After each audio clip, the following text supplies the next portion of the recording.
In this episode, we discuss whether internet filtering and accountability works, or if this is just a simple cop-out when the real issue is the human heart.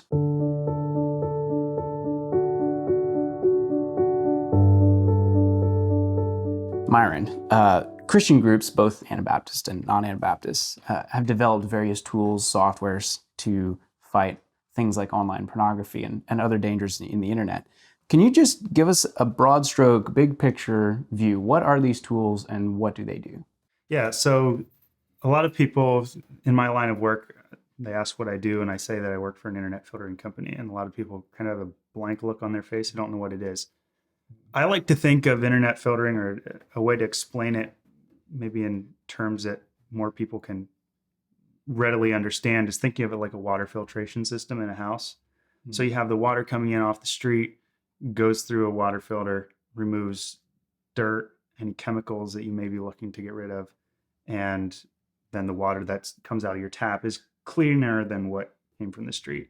So an internet filter is really the same concept. You have the internet pipeline coming into your house. Between the internet and your screen, your device screen, there's things being removed. And those can be really simple. Those can be quite complicated, or advanced, I should say, as far as software goes. But basically, the goal of these tools is to remove something that's on the internet. And generally, that's undesirable content, pornography, or predatory behavior, things like that. You're the pastor here at our local church. Software can't fix everything. We're talking about human hearts and bad habits, for example. Can you speak more from the pastoral side of this when it comes to accountability software and things like that? What's your perspective as a pastor? So I think it highlights a tension that's been under debate for a long time. And what you really have happening is you've got two different pieces where I think we would all agree that bad content should not be consumed. And we recognize bad content is there. And so this really goes beyond the internet, in my mind, to broader ways of just thinking about life. So there are certain safeguards or things that we would do. You just don't eat certain things. You don't drink certain things because they're not good for you. Similarly with content, the things we read, the things we consume with our eyes and our minds, it should be kind of that same thing where there's some appropriate discretion that happens there. The question in my mind is, how do you accomplish that best? And here's the tension I referred to. Do you require that, or do you have that as voluntary? And I think you can make very solid arguments for both. I think if we only do one or the other, it's problematic.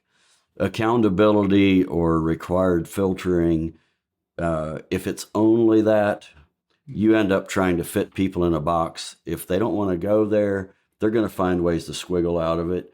If you go just to the side of it where there's no accountability, no structure, you end up with some casualties that probably could have been prevented by some other helpful guidelines. I think there's a combination of those two things. And so now going pastorally, or in my mind, just as a Christian, what do we want of other believers? We don't want people following Jesus and doing what's right only because they have to. It needs to stem to where we have people with changed hearts who are being transformed by the power of the Spirit. They're wanting to do what honors the Lord, and they care about what happens to their family. They care about their brothers and sisters around them. And when you begin with that framework, and then you insert some reasonable safeguards, it really doesn't feel like an infringement. Mm-hmm. It doesn't feel like it's a problem. It feels like, okay, now we're healthy and functioning in a healthy way that is caring about my spiritual condition, the spiritual condition of the people around me. And it goes away from this thing, oh, it's just mandated. Years ago, I wrote an article on, I don't even remember the title of it, but it had to do with that idea of required accountability. Mm-hmm. And at that stage of my life, what I was seeing was people who were just unwilling to be accountable. And I was coming at it from the perspective of, hey, putting them in a situation where they have to relate, actually has some benefits. The downside of that was that they still aren't going to relate what they don't want to, or they will lie or whatever. So I think that we have to have that balance. And for us, we just need to continue having that teaching of love the Lord, do what honors him, and make that the primary focus. And then we bring all these things, other things into subjection to that. So this is interesting because we're getting the pastoral side, you're getting the more the technical side, having worked on these tools yourself, and help developing them and so forth. Now let's try to bring these together. So technical tools can't fix the human heart, the accountability issues, and as you were just saying, they're not foolproof. If someone wants to get around it, they could. So what is the point? What is the point of the software to begin with? And why use such tools if really this is maybe more of a hard issue? How do we bring those two together and make it work well? Yeah, it's a very valid question. I think we need both pieces. I think if I had to pick between accountability or filter software, I think accountability is the right pick. If you can only have one. Mm-hmm. Now I work for a filtering company, so obviously I believe there's some benefit and value there too. Again, drawing maybe a real life parallel, you have a child who's just getting their learner's permit. They're just starting to drive. They've not had the life experience necessary to go the day after they get their permit and drive on a cross-country road trip. Like, they just don't have the tools and the experience necessary to do that well and to do that safely. And you as a parent wouldn't send them on a cross-country road trip by themselves the day after they get the permit. Another example with that is thinking of guardrails on a road. Well, if you're a good driver, you don't need guardrails, but they're there in case there's accidents that happen, the road's slippery, it's nighttime, there's rain, whatever. And so I view filtering as guidance, as an assistive tool in addition to accountability. I think accountability should always be there. There should be a relationship between you and a church brotherhood within a family. There should be healthy community, and these tools do not replace that healthy community. I think too often, especially in the past, our conservative church groups, we've been very much on the abstinence, or not very many restrictions at all. We're not very good historically at moderating or moderation of some of these things. You have TV, you don't. You have radio, you don't. Some of those things. Now you have the internet, which is combining both very valuable business tools and these other entertainment or pop culture or just filthy content that's out there. A filter can give some guidance while people are maybe learning how to drive on the internet. Mm-hmm. I don't know. That's a little bit what I'm thinking right now. What are your thoughts? It's like it's just to clarify, I guess you're like using the software to supplement what should already be there in your church or in your community, I guess. It's like in addition, almost like in addition to. Is that almost the fair way of saying it, perhaps? Yeah, or sometimes you don't know what you don't know. Mm-hmm. When you're first getting online, there's a lot of stuff that you just don't know how it works. And so I would say it's probably easier to bump into things and get snagged into things that you really don't want to be exposed to, don't want your children to be exposed to. So I see it as an assistive thing. And again, it's not replacing those real life relationships that should be happening, that accountability that should be happening. Because as you mentioned, these tools can be gotten around. Mm-hmm. I mean, you can lock a device down really hard, and maybe they can't get around it on that device, but they can buy a second phone. They can walk down the street in the summer. They can go to Walmart to the magazine aisle. I mean, you're not going to fix a heart problem with tools, but I think they can offer some valuable assistance as well. Yeah, and how would you respond to that, marrying these two together? Yeah, so I like what Myron said there. I think that's helpful. Another way of looking at it is if someone has a particular bent or weakness, you probably would not intentionally expose them to that. So a recovering alcoholic probably should not frequent a bar, even for evangelistic purposes. Now, I'm not saying he couldn't come to a place of health where that could be okay, but in general, I think we get that.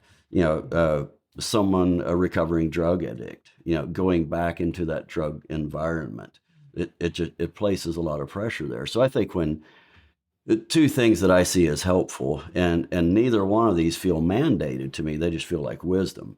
One would be what Myron talked about. You have youthful or lower knowledge people, whatever, maybe they're not familiar with the internet and how it works.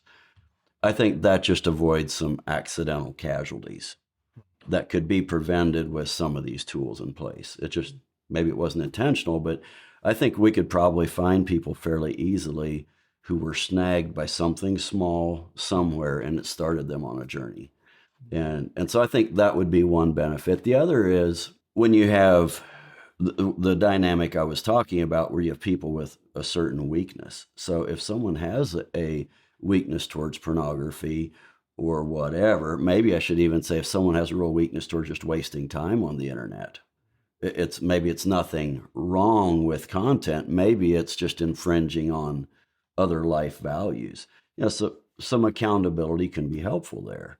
And so for me, it's shoring up some of those things that improve life and our spiritual health.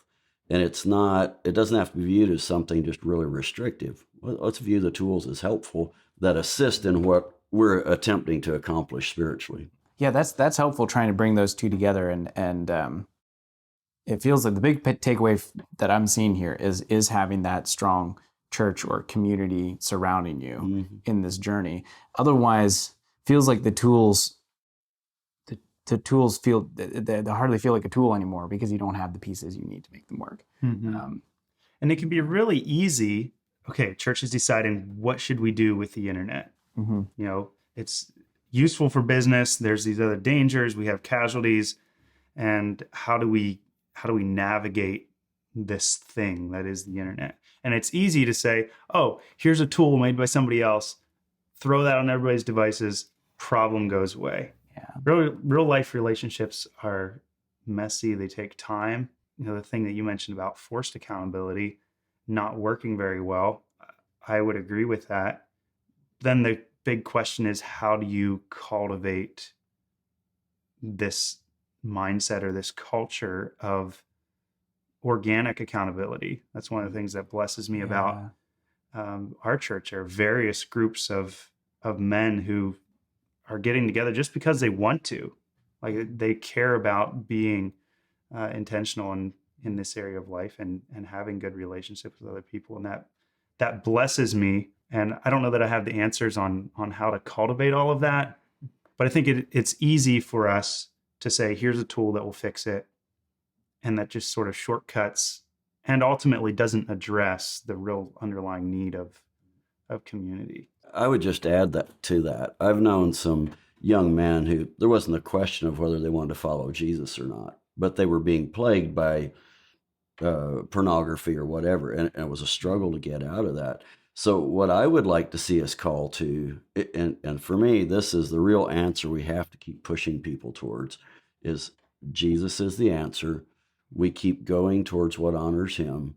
And even if someone's struggling in that, that's still the answer. We still keep pushing. When we fail, we go to that forgiveness. And these other tools, to me, every tool we use ought to assist people towards Christ. Anything that we structure in the church community ought to be to push people closer to Jesus and to following him better. People who use physical tools, we're very used to the idea of you can use tools in a wrong way. And so I think sometimes these tools get misused. We expect them to do things they weren't meant to do. But in their proper place, they can be very helpful. Yeah, this is really good. Thank you to both of you for sharing these things. And thank you all for watching. We'd love to hear your feedback. We love hearing from our audience. And we'll catch you in the next episode. Thank you for joining us for this episode, and thanks to our donors and partners for making this possible. For more episodes, please subscribe or visit our website at anabaptistperspectives.org. You can also leave a comment or review to help more people find our content.